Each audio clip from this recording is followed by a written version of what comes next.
Welcome back, everyone. Ready for another deep dive? Today, we're taking a trip down memory lane, exploring the world of vintage Windows PCs. You know, those machines running Windows XP, Vista, or even 7, those operating systems that Microsoft has, well, let's just say, moved on from. Yeah, it's kind of like they've left those older systems stranded on a digital island. Exactly. Cut off from the mainland of updates and security patches. But fear not, vintage Windows enthusiasts, because there's a lifeline out there. Legacy update. It's a pretty amazing project, really. Imagine trying to get your old Windows XP machine to connect to the internet in 2024. Talk about a challenge. Right. Modern internet security protocols are way too advanced for those older systems to handle. It's like trying to fit a square peg in a round hole. So how does Legacy Update bridge that gap? Does it, like, store all the old updates somewhere? Not exactly. Think of it more like a translator. It takes those modern security protocols and converts them into a language that those vintage Windows versions can understand. So it's like a digital Rosetta Stone for Windows updates. That's a great way to put it. And the best part is the downloads still come directly from Microsoft servers. Legacy Update just acts as this conduit, ensuring those old systems can still tap into the official update stream. Okay, so it's not like some shady operation. It's a legit way to keep those vintage PCs updated. That's reassuring. But what blows my mind is the sheer range of Windows versions this thing supports. We're talking everything from Windows 2000 all the way up to Windows 11. Why support such a broad spectrum? Well, for some folks, those older systems are perfectly capable workhorses. They might not need the bells and whistles of the latest Windows version. Maybe they have specific software that only runs on an older OS. Or maybe they just prefer the simplicity of those earlier systems. It's like that saying, if it ain't broke, don't fix it. Right.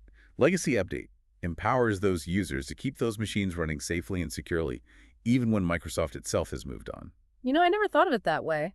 There's a certain appeal to those older systems, a nostalgia factor, for sure. Definitely. It's like holding on to a piece of computing history. But let's be real, there have to be some compatibility quirks along the way, right? Yeah. I mean, we're talking about operating systems that are, in some cases, decades old. Oh, there are definitely some quirks. For instance, there's this bug in Windows XP and Server 2003 that requires a workaround to get Legacy Update up and running. And on those really old systems like Server 2003 or even Vista, that first update check, well, let's just say you might want to brew a pot of coffee while you wait. Seriously, how long are we talking? Oh, it can easily take 30 to 60 minutes, maybe even longer in some cases. Wow, talk about a blast from the past. Even the internet speeds feel vintage. Right. And just when you thought you'd seen it all, there's Office 2010. What about it? Having it installed can sometimes mess with the update checks, making them run in circles. It's like those two pieces of software just can't get along. Okay, I'm filing that one away in my mental things to avoid on vintage Windows machines holder. Yeah. But what about those systems that are even older? You know, the ones that predate Windows 2000. Are they completely out of luck? Not entirely.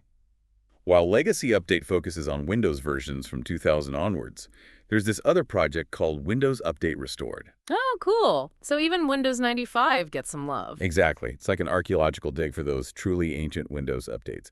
But let's shift gears for a moment and address the big question that's probably on everyone's mind.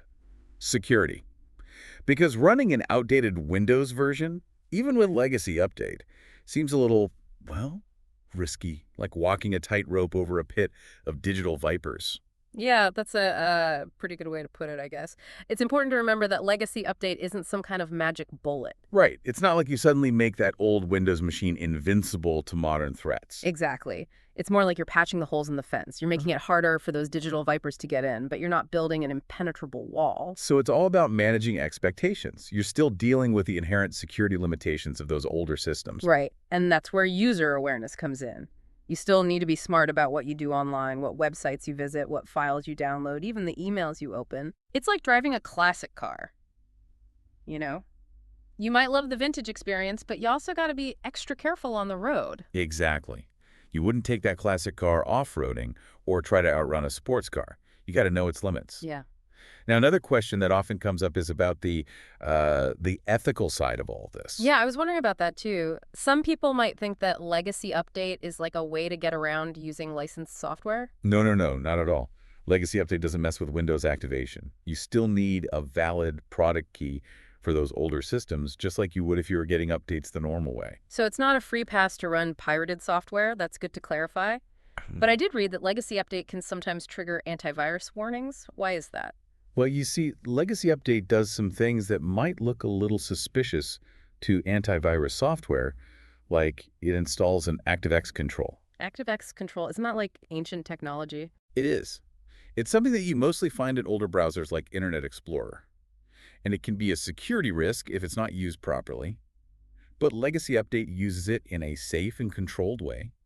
It also modifies some registry keys related to Windows Update and Internet security settings. So it's like Legacy Update is wearing a disguise that makes the antivirus bouncers a little nervous. Exactly. And to an antivirus program, these actions might look like malicious activity. Yeah. But there are ways to verify that Legacy Update is legitimate. You can check the digital signature of the executable file, and if your antivirus is still flagging it, you can usually report it as a false positive. Okay, so there are ways to reassure those digital bouncers. But let's shift gears a bit and talk about the practical side of things. Let's say I'm a tech-savvy user with a whole network of these vintage Windows machines. Can I automate the installation of Legacy Update across the board? Well, while it's technically possible, Legacy Update is really designed for individual users and hobbyists, for people who are tinkering with one or two machines. So it's more like a precision tool for individual machines, not a sledgehammer for an entire network. Exactly. For larger networks, there are better tools out there, like WSUS or SCCM, which are specifically designed for managing updates on a large scale. Okay, so Legacy Update is more for the home user or the small business with just a handful of machines. Right.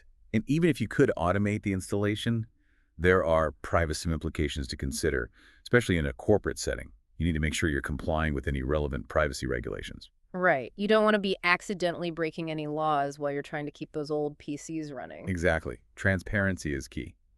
You need to make sure users are informed about how their data is being handled. Speaking of keeping those old PCs running, another thing that people often complain about with Windows Update, especially on older machines, is the speed. Why is it often so slow? Well, there are a couple of reasons for that. First, the Windows Update protocol itself is pretty complex. It's not just a simple download and install. So it's not like grabbing a file from Dropbox or something like that? Right. It's more like a conversation between the computer and the update servers. There's a lot of back and forth checking for applicable updates, verifying file integrity, and all that stuff. So it's a much more involved process than most people realize. Exactly. And that brings us to the second reason. Resource intensity.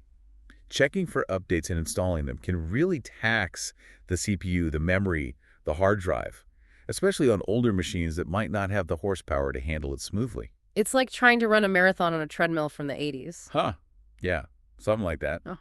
And then there's the actual installation process itself, which can involve replacing system files, modifying registry settings, sometimes even restarting services. All these things can contribute to slowdowns, especially on older hardware. So it's a combination of factors that lead to that hurry up and wait feeling. Right.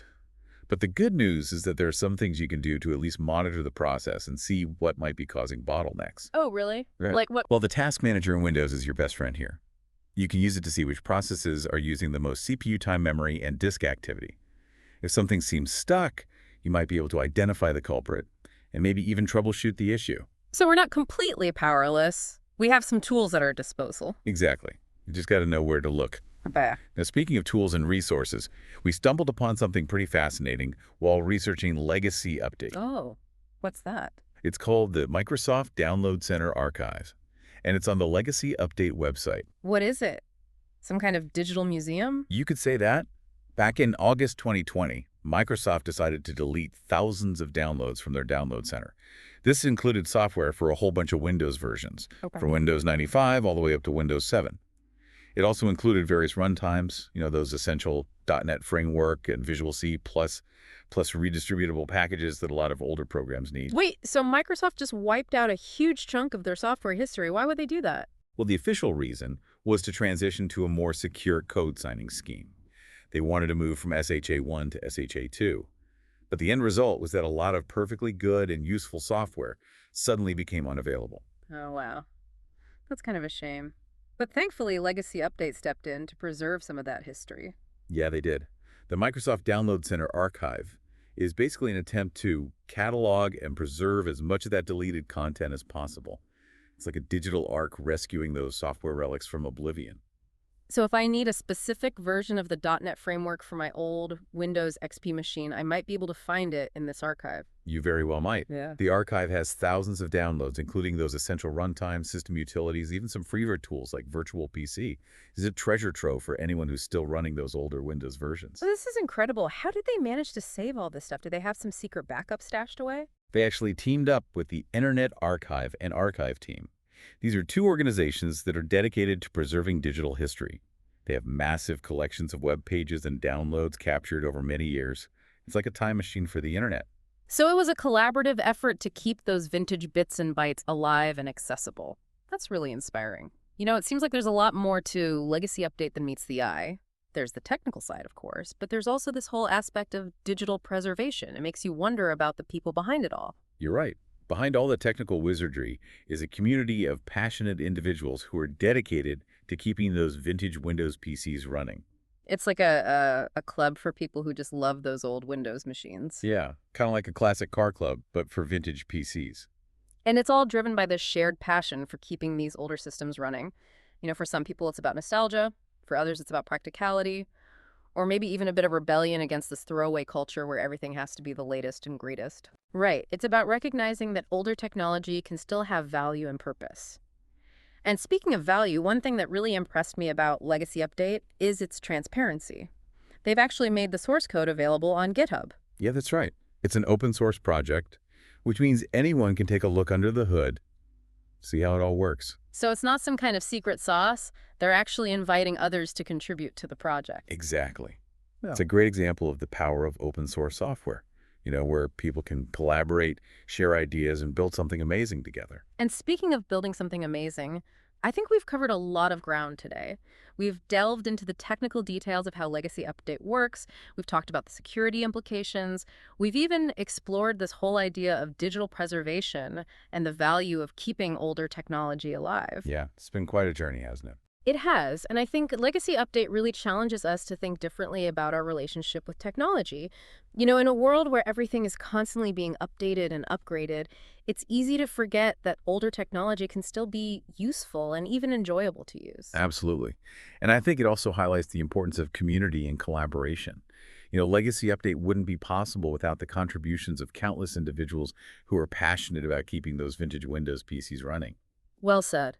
It's a reminder that technology doesn't have to be disposable, and that there's a real beauty in preserving the past, even in the digital world. So for those of you who are interested in learning more about Legacy Update, or maybe even contributing to the project, be sure to check out the links in the show notes. We've got links to the Legacy Update website, the GitHub repository, and a bunch of other resources. And until next time, happy deep diving.